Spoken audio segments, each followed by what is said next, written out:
সকাল ৮টা মতন বাজে, রান্নার কাকিমা এখনও আসেনি।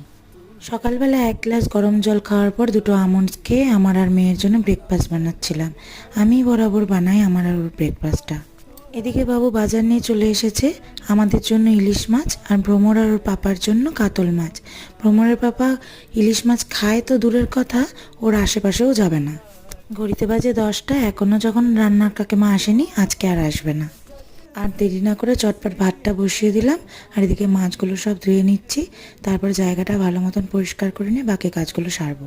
এখানে ইলিশ মাছের জন্য সর্ষে, পোস্ত, কাজু বাদাম আর কয়েকটা কাঁচা লঙ্কা দিয়ে বেটে রাখলাম। ভাত হয়ে গেছে, নামিয়ে নিয়ে এখানে বসিয়ে দিলাম কাঁকরোল ভাজা।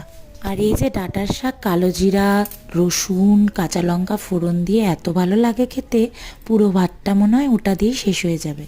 এবার আমার সবচেয়ে প্রিয় জিনিসটার রান্না করার পালা। আমি কিন্তু খুব সহজে ইলিশ মাছটা রান্না